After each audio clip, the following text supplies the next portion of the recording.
listening to The Motherhood Experience, a podcast where you are part of the conversation with moms, for moms, and by moms. Let's jump into this episode with me, your host, Val Kleppen. Hello, everybody. Happy Thanksgiving week, and welcome back to the Motherhood Experience podcast. I'm your host, Val Kleppen, with a little bit of a different episode today. Before we get to that, I would just like to say thank you to all of you who helped share the new Facebook page. If you're new here, months ago, Facebook permanently banned me because, long story short, I had a creative spelling of my last name. I was accused of all kinds of falsifications as a result of that. So I was permanently banned, unable to manage the page for the podcast. Since then, my husband created a page that we can now manage, and no one was finding it. They were finding the original podcast Facebook page. I had not been able to post to that page since August, and yet it was still being tagged in other posts. It was gaining followers without me being able to interact or respond to anything. So for those of you who have found the new Facebook page, which will be linked in the show notes below, thank you for sharing it, for getting the word out, for asking your friends to follow it. Wow, what a journey. We more than doubled our followers in 24 hours, and I just ask that you would look for the new Facebook page. You can also follow me on Instagram. We're always having the video episodes published on YouTube, and that's pretty much where you'll find me. Sometimes that can be hard to find. I am an introvert. As much as I love public speaking, as much as I love doing this podcast, I'm an introvert. A lot of people, a lot of conversations, even group texts, they stress me out. I don't have the mental capacity for a lot of people at once. So to manage social media is a really big deal for me. So when you are sharing the episodes, when you are talking to your friends about the motherhood experience, when you're sharing how much the episodes mean to you personally, it means so much to me. Thank you from the bottom of my heart. A wonderful way to start the podcast with a note of gratitude as we head into Thanksgiving week. I wanted to do a little something different for this week's episode, being as though Thanksgiving is just a couple of days away. There are people traveling or preparing their homes to host for feasts and festivities. I wanted this episode to be special and meaningful, but also to not take away from a guest who may have been slotted for their episode to release this week. So what I'm doing instead, I didn't even know until I was sitting in church Sunday morning. I'll tell you, on Saturday, before recording this podcast episode, a memory popped up on my phone. You know how sometimes the iPhone will show picture memories from years past of pictures taken on that day. And a memory popped up of Thanksgiving 2017. Thanksgiving 2017, when we lived in Minnesota, and our neighbor, Farmer John, told me that he was just going to stop over and say hi that Thanksgiving day. And that hello lasted for about 9 hours as he joined us in our home. And it was mere months later, 12 months almost to the day after we met him, that he passed away from cancer. Farmer John endeared himself to me. I adored him. I adopted him. We never had a neighbor like him previously, and we've never had a neighbor like him since. And that Thanksgiving was so special, and I was so grateful that that picture popped up in my phone memories. After he passed away, for his family members that Christmas, I went to Shutterfly, I think, and I had this book. I wrote it, and I added whatever pictures I had, and I kept a copy for us. I'm going to show it to the camera if you're watching on the video version. I saved a copy for us, and then I gave a copy to his family members. And what I'm going to do for this episode is read this book. This man, here's why. This man taught me what it was to be neighborly. He changed my life, and I don't know that he knows that he knew that. As we come up on Thanksgiving, I think it's important to realize how far a simple invitation can go. I had invited Farmer John to come over, and I think I cover that in this book. And he said he was just going to come by to stop and say hi. That's not at all what happened. He so endeared himself to me, to us. Our time as homeowners and as property owners was kind of marked by living right across the road from Farmer John. So this episode is going to be focusing on how to be neighborly, how to create a relationship with those people who may be right in your space every day, but you don't think of it because they may be in your space, but not in your circle. Farmer John taught me so much, and I hope that he will teach you something today as well. The story starts out like this. Thanksgiving 2017 was a hard one for me. As we sat around the table for our evening meal, we were joined by our neighbor, Farmer John. At the opposite end of the table from where I was sitting, however, was an empty chair, a chair that should have been occupied by our daughter, Harlan. As difficult a holiday as that was for me, I was thankful for the visit with our neighbor. Several months later, I would be more thankful for it still. Thanksgiving 2018 would be a more difficult one, for not only would Harlan's chair be empty, but so would Farmer John's. July 12th, 2017, Hubs and I signed on the dotted lines, pages and pages of them, to take ownership of our new home. After an agonizing waiting period and being holed up in a small apartment for 2 years longer than we had planned, the Lord had led us to the door of our dream home and its lush property. We closed on the house that morning, and I begrudgingly headed to the airport that afternoon. I had a business engagement in Dallas that week, and while I was physically present in the huge hot state of Texas, my heart and mind were nestled in our new home in rural Minnesota. I could not get off of the plane fast enough when it landed at the airport the following Sunday afternoon. After running a few errands in town with Hubs for some home necessities and stopping at the apartment for one last time, I arrived at our new house and set to work unpacking and settling in. When we pulled up, I noticed an older couple across the street picking raspberries together. My heart was warmed, and it appeared our new neighborhood had some solid, sweet roots. It was just about evening when the garage door opened and Hubs yelled into the house, "Val, neighbor!" That was code for, "Someone is meeting us, and I'm not great at meeting people. Help!" I set the items I was holding to the side, brushed off my hands, and walked out into the garage. Standing there in the middle of a story he was sharing with Hubs stood the tall, older gentleman I had seen earlier in the day picking raspberries.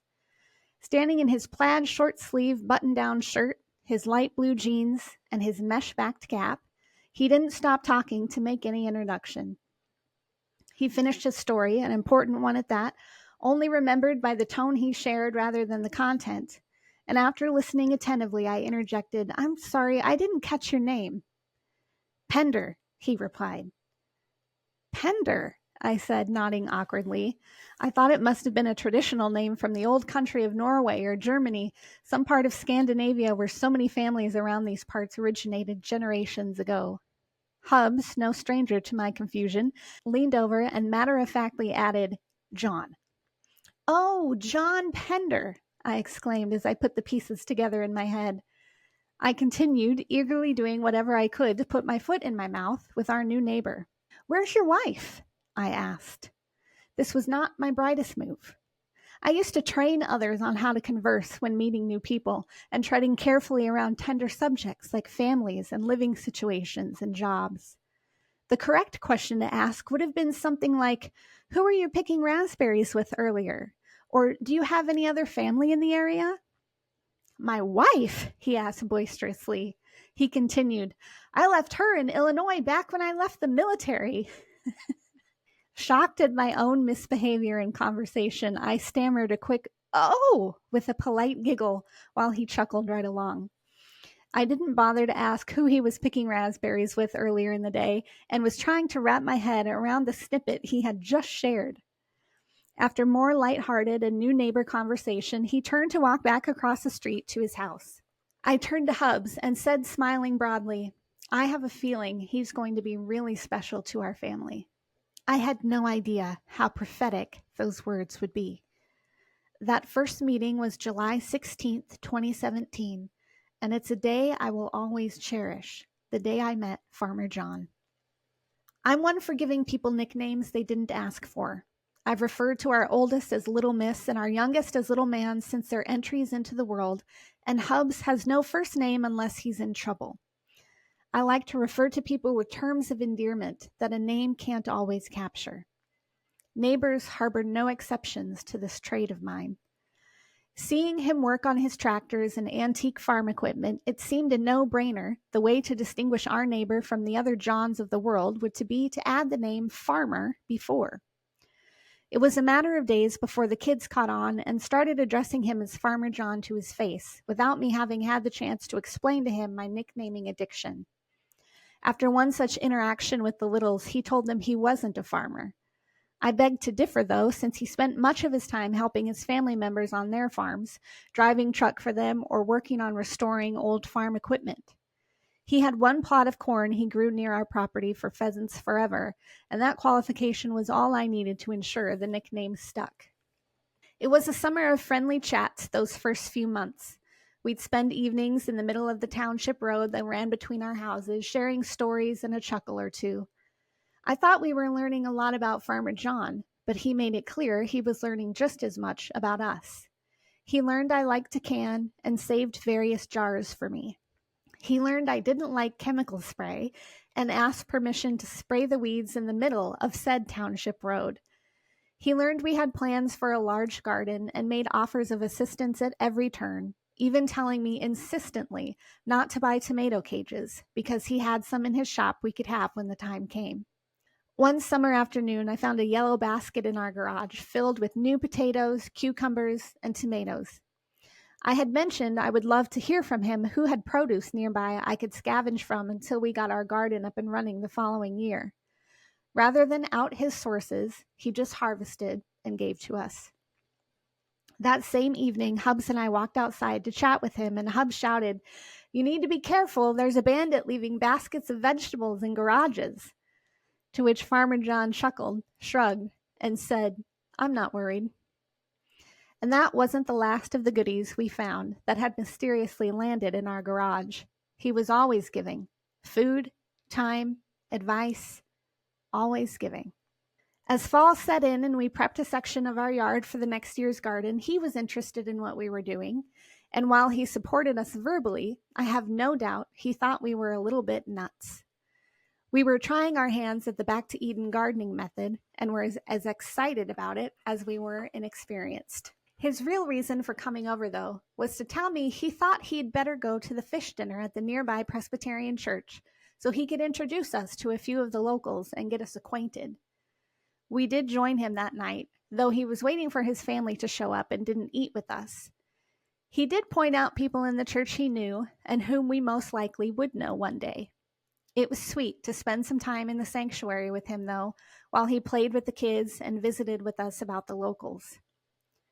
One autumn day, I caught him at the mailbox, as had often happened during each week, and I casually mentioned, "I want you to know it will be just us for Thanksgiving, and we'd love to have you over if you don't already have plans." He told me he always went to St. James in town and had a Thanksgiving meal with some fellow veteran buddies, and I nodded and said, "Well, the invitation stands if you change your mind." Not too many days had passed as the snow was threatening to shut everything down for the season, and he was hurrying to get his corn cut. He came knocking at the door to tell me two things. One, he was going to leave some corn stalks standing where we could see them from the window because Little Miss told him he had to leave some for the deer. And two, he wanted to know if he could come over on Thanksgiving after he went to St. James and, quote, "just visit a bit," end quote.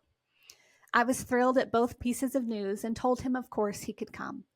He told me to expect him around 2 o'clock on Thanksgiving, then he hurried off to finish his corn harvest before the weather stalled him. We had an early lunch on Thanksgiving Day because I didn't want to be cooking during Farmer John's visit. We had just cleared up our feast and started putting our dirtied plates away when the doorbell rang at 12:30. Farmer John, in one of his nicer button-up shirts and pairs of jeans, was at the door, ready to begin his neighborly visit. From the sounds of his initial acceptance of the invitation, I was under the impression we would chat a short while and he'd be headed back home. I certainly was not expecting his stay to last nearly 8 hours, though that's exactly what happened. He and Hubs watched the football games and visited, while I had set to work to prepare and can some turkey broth from the remnants of our meal. I was running back and forth between the kitchen and the basement to chime in on the conversation when I could and to offer him any hospitality, though he repeatedly told me he was fine and turned down my offers on food or beverage. When the kids wanted to watch an episode of Super Wings during halftime, I thought for sure they would have sent John running for home. But he stayed seated and watched the cartoon with them. Finally, it was dinner time, and I put all of our feast leftovers in the oven to warm and invited him to stay for dinner. He reluctantly accepted, though I sensed a hint of eager expectation in his "sure, I guess" reply. We sat around the table, and I forced myself to hang on every word of conversation rather than focus on the empty chair directly across from me. Our daughter, Harlan, was stillborn at 37 weeks in 2013. That would have been her 5th Thanksgiving, and something about the number 5 with relation to her made those milestones as hard as if we had just lost her. I powered through, though, for my own sake as much as for longing to enjoy our holiday with our neighbor. After a lively conversation and a good meal and dessert, if I say so myself, Farmer John decided to head back across the street to his house. As I walked him to the door, he stopped and turned around to thank me and said, "I really enjoyed it." "We did too, John," I said, and smiled in reply. I shut the door behind him and watched him through the window as he made his way back to his house. He didn't know it that day, but I needed the enjoyable distraction of his visit as much as anyone, and I'm especially thankful for it now. Before we knew it, Christmas was upon us, and I wasn't sure what to get our neighbor who seemingly had everything he needed or wanted, but I knew where he would go if he found himself in need or want of something. So I tasked Hubs with the responsibility of heading to Fleet Farm to buy Farmer John a gift certificate. We put it in a Christmas card and gave it to him one blustery winter day. "You didn't need to give me a card," he said as I handed it to him, and he didn't realize there was more inside. "I know," I said, "but we did need to, and not only that, we really wanted to. Merry Christmas."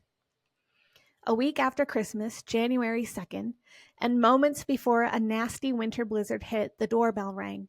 Standing there was Farmer John, bundled up and carrying a green plastic shopping bag with seasonal colored ribbon tied around it and a card with our names written on the envelope. "This is the freshest fish you'll ever eat," he told me.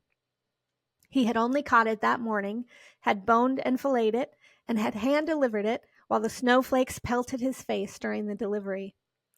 We had fried fresh northern pike that night. Not only was it the freshest fish we had ever eaten, but it was the best tasting.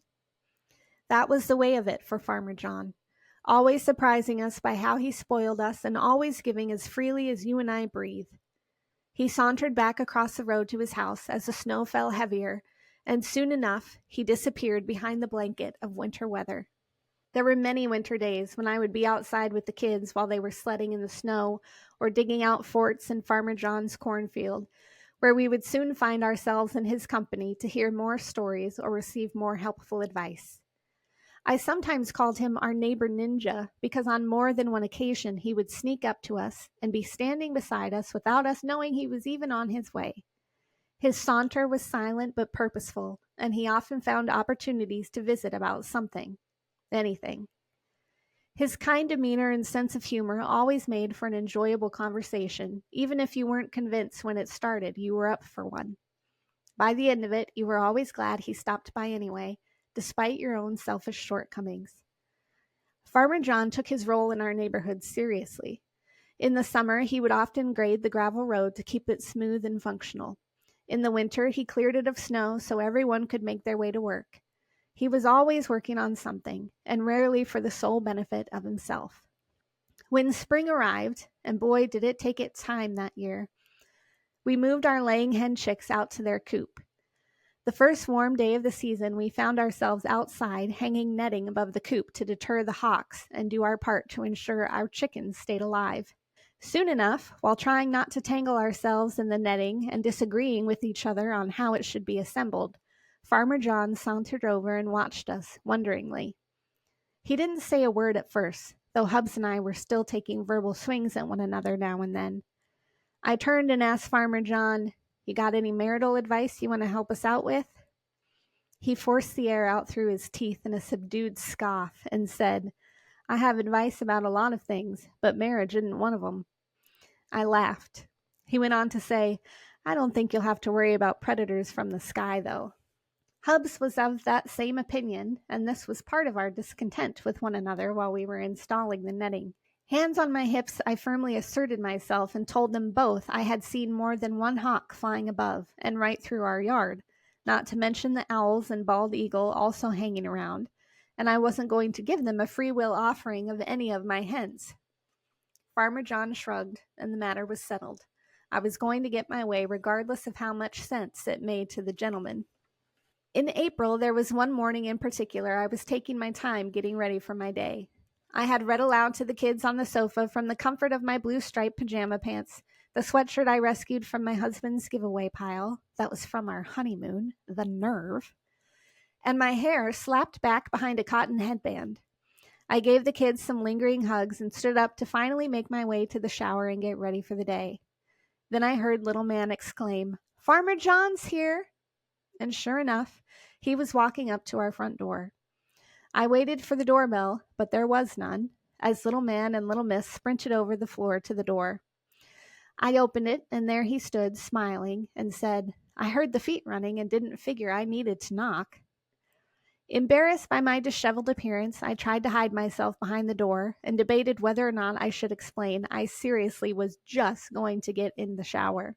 Before I could come to a decision, though, Farmer John announced, "I have a 50-pound bag of seed potatoes for you, if you want it."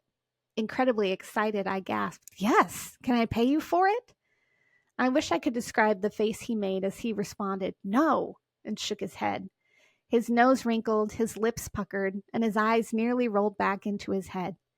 He then set to work setting the seed bag where he had left so many surprises for us over the preceding months, in the garage. He had already volunteered to give up a part of his cornfield for us to plant our potatoes in, since I had mentioned I wasn't sure where we'd have room for them this year in our new garden. Not only did he offer a solution, but he provided the seeds as well. This is what I mean. The man was always listening, always learning, always seeking ways to serve. It blew my mind how in tune with us he was. After all, we were just his neighbors. I spent a lot of time planting those potatoes and getting the rest of the garden underway. It was a busy, productive, satisfying few weeks, and I was thankful for the abundant time spent outside. Hubs and I had noticed as the weeks went on that we weren't seeing John as much, but we knew how many projects he had going on and how much family he had around the area, so we bided our time in waiting for our visits with him. They were still happening, but weren't as frequent, nor were they as lengthy. Before I headed out on another work trip to Dallas, I ran out one day while he was talking to Hubs and handed him a jar of freshly canned rhubarb syrup. It was supposed to be jelly, but the pectin did not perform, so syrup it became. It was quite tasty, though, and I was always happy to share some homemade goodness with Farmer John because he was always so appreciative. We gave him zucchini bread just because, an apple pie for Veterans Day, homemade salsa, and other various treats as they were created. It was the least we could do for the care he took of us. After handing him the rhubarb syrup, he excused himself to go back and find his pancake mix. I headed to Dallas for the event I was supposed to help with and got a text message the day after my arrival from Hubs. I read it a few times to make sure I was reading it right. John just told me he might have cancer. The building I was in had horrible cell reception, so I walked outside to get a better signal and called Hubs right away. I wanted to know what was said and how we could help.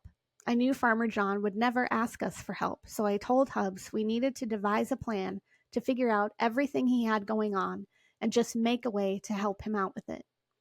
I volunteered immediately for driving him to appointments, to treatment, whatever it took. He wasn't going to mismanage a terminal illness on my watch.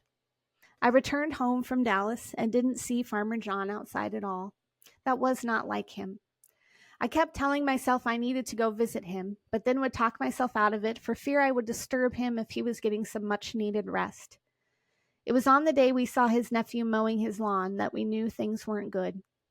That evening, Hubs and I walked over to his house and rang the doorbell. We waited for quite a while, but there was no answer. We went back to the house, but I was praying incessantly the Lord would keep Farmer John healthy. 2 days later, I made individual chicken pot pies and individual quiches because I had heard from another neighbor how very little he was eating, and mostly because of how very little energy he had to prepare anything. Still in my apron, I marched across the street with homemade meals and his mail in hand and knocked on his door. The same neighbor had told me John's doorbell wasn't connected. It turns out he didn't even know we had stopped by 2 days prior because the doorbell wasn't ringing.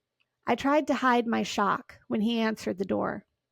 The man who stood before me was not the same Farmer John I handed a jar of rhubarb syrup to before my departure to Dallas. This man was frail, pale, and visibly weak. He sat down in a chair by his door as I made my way in to stand and visit with him. The news he shared wasn't good. While they still had not identified anything positively, he told me where the spots were and what was happening to him physically, and I took all of this news, along with his physical appearance and the yellowing under his eyes, with conflicting feelings. In his weakened state, I pleaded with him to let me take him somewhere or to help him come up with a plan for his treatment. He waved off my suggestions, though, and assured me, "We'll get it. We'll start treatment and we'll get it." I made my way into his kitchen and placed the food in his fridge at his request. He thanked me for bringing his mail over and saving him a trip. I asked him if he needed me to feed the cats out in his shop, and he told me firmly he would do it because he needed the exercise. I told him we were there for him in whatever way he needed and that he just needed to tell us what to do, because we expected to help.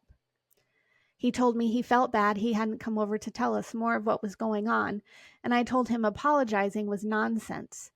I could see plainly how very weak he was, and he confirmed it by cutting our conversation short and telling me he needed to go lie down. Sitting up and talking was too big a strain for him for any length of time. I patted him on the shoulder and told him I would let him get his rest and that we were praying earnestly for him. The next day I took him his mail again, along with a picture little Miss had drawn for him for the 4th of July. He had always made time to talk with the kids, and they loved his attention as much as his playfulness. He thanked me for the delivery, but told me he was even more worn out than the previous day. I told him he didn't have to worry about entertaining me and he should get his rest. I reminded him to let me know how I could help. "We'll get it. Don't worry about it," he repeated. I saw myself out as he made his way to lay down, and I fought back tears as I walked back across the road. From the looks of it and from how weak he was, I wasn't sure there was anything left to get, but I refused to let myself believe in anything other than a miracle. I was praying for one incessantly. The next day was July 4th. I called him that afternoon to see how he was and to ask if he needed anything, food, chores, company. His voice sounded strong, and he said, "No, actually, I'm doing great." I was skeptical, but I also knew his will was stronger than steel, so I hopefully, naively, believed him. "All right," I said. "You let us know if there's anything you need today. We're praying for you, John." We hung up the phone, and that was the last conversation I had with our dear, favorite neighbor. The next day, he was taken to the ER. It was there they discovered on top of his multiple tumors and fluid collecting in his abdomen, he was also suffering from pneumonia. He went to the hospital on July 5th, and we were praying he would come home to us, healthy, restored, and renewed in health. Friday the 6th, Hubs went over on our riding mower to take care of Farmer John's lot. While he was mowing, John's nephew, Jeff, stopped by. He had intended to mow as well and thanked Hubs for taking care of it. We had never met Jeff to this point, though we had heard a lot about him.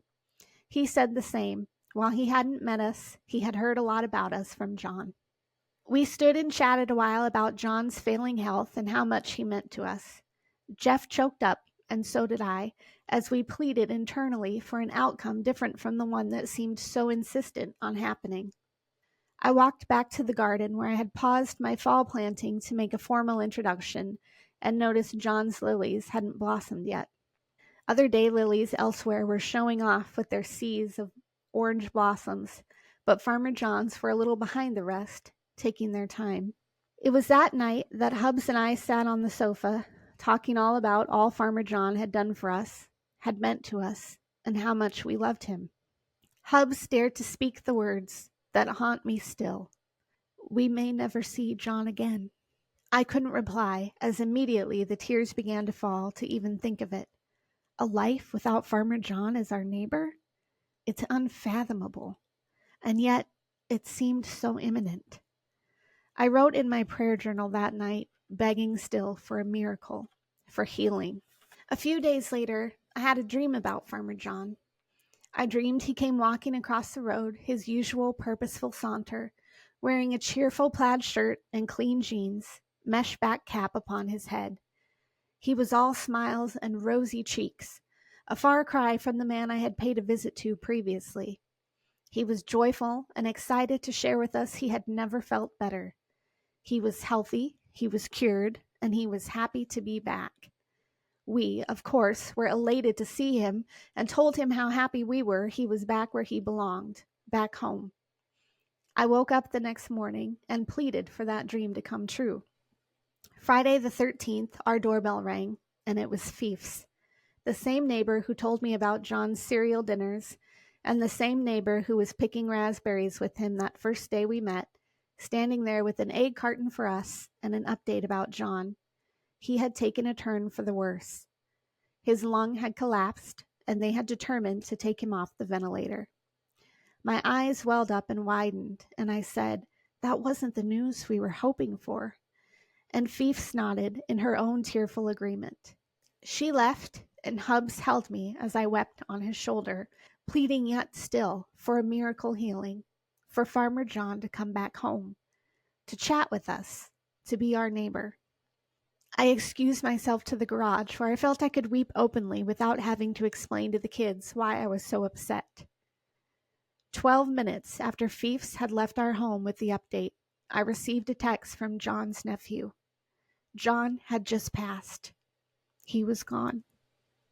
Our neighbor, our friend, our Farmer John. He had died.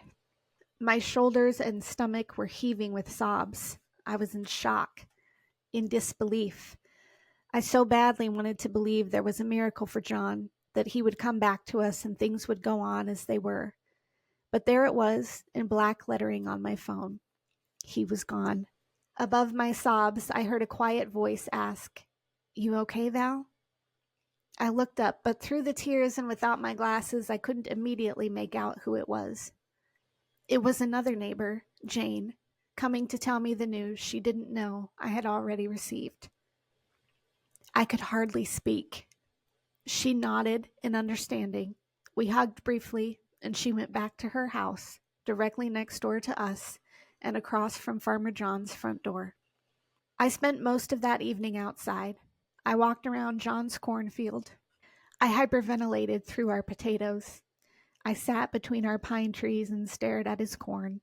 I longingly looked at his house, hoping it was all a lie, and I would see his lights come on, or watch him walk from his shop to his house. On one of my rounds of aimless walking, I saw John's nephew, Jeff, picking up Farmer John's mail. I called out to him, unsure if I should talk to him or let him be. Being no stranger to grief myself, I understand everyone needs their own time and their own space to deal with tragedy, but somehow I found my legs walking forward confidently despite my doubt of whether I should offer up any conversation. It was a brief and emotional chat, and as I walked back to the garage, I wrestled with the fact that I wouldn't be catching John at the mailbox anymore. We wouldn't be finding any more baskets of produce in our garage. We wouldn't be spending the summer nights talking while bats flew overhead. We wouldn't be having our neighbor Ninja sneaking up behind us for an afternoon talk. The next morning, I woke up with a swollen face and puffy eyes from the tears of the previous 12 hours. I looked out across the road, and everything appeared the same.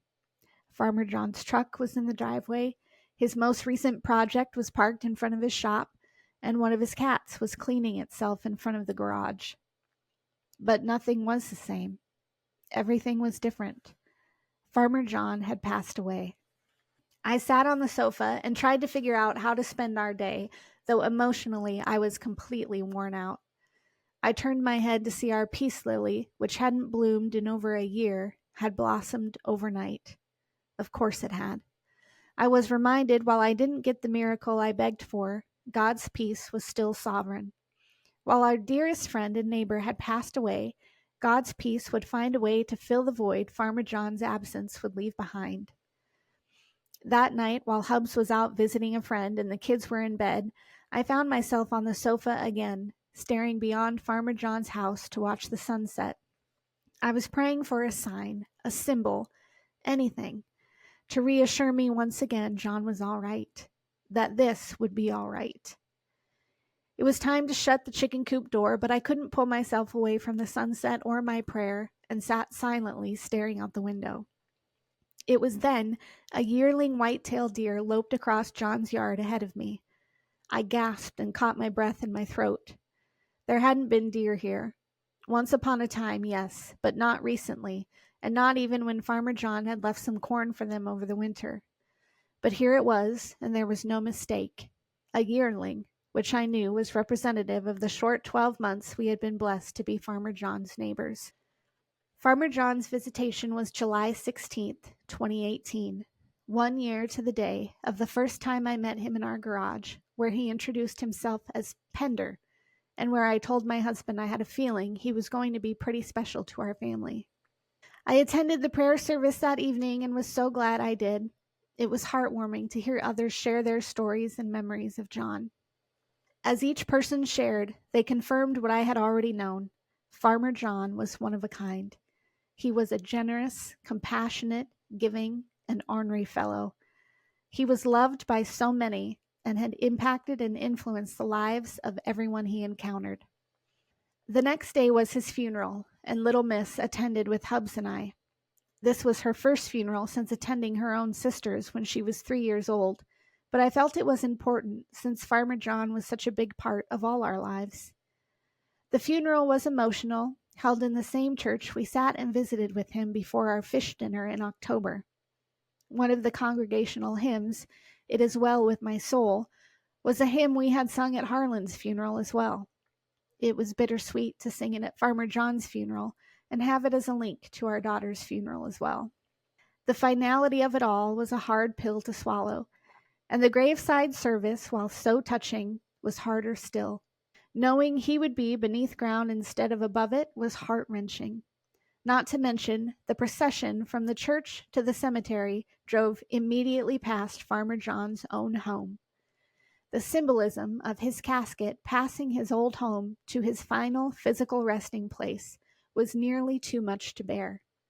We drove home from the funeral that afternoon, and I looked across the yard to see one daylily had finally blossomed. Perhaps they were waiting for the right time, waiting for us to have wrestled enough with John's passing and the finality of his funeral. Whatever the reason, I took it as the third affirmation that Farmer John is, in fact, okay, and that we will be too. The day after his burial, I drove out to the township cemetery to share some final words with Farmer John, our beloved neighbor.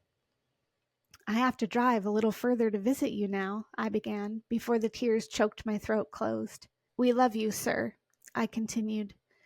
"I pray you knew it, but we love you. You were simply the best." I wouldn't have expected a bachelor farmer to teach me so much about love and life, but that's exactly what happened. Farmer John taught me what it meant to love thy neighbor. He taught me about selflessness and service. He taught me about kindness and community. It's because of him that I have new friends, fiefs from across the street, Jeff and his wife Cassie and their children, and another neighbor, Rosie with a Z, she told me when she introduced herself to me at his visitation. Even in his passing, he's building a community of good people. and I can't say that surprises me. I wasn't sure why I was so deeply affected by John's passing after only having known him 12 short months before he died. I realized, however, it's not the length of time you know someone that matters so much as the depth to which they become a part of your life.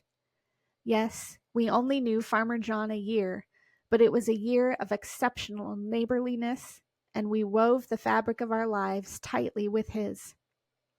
When we moved here, we thought the house and property were our end game and blessing. We had no idea the tremendous blessing our neighbor and friend would be for us as well. We only knew Farmer John 1 year, but he has forever changed our lives. We'll be better neighbors because of him. We'll seek to serve others before ourselves because of his example. We'll leave an impact on the lives of those we come in contact with merely because of the impact he so tenderly left on us. There is no person on earth like Farmer John, but there are several who will live a little lighter and laugh a little brighter because they knew him. I'm blessed to be counted as one of them. From me to all of you, have a happy Thanksgiving and love thy neighbor. Thank you so much for joining us on today's episode of the Motherhood Experience podcast. To join our exclusive TME community, head over to themotherhoodexperience.com/learn more. Be sure to follow the Motherhood Experience on Instagram, and please leave us a 5-star review wherever you listen to podcasts. If you're watching on YouTube, leave us a comment below, and we'll catch you next time.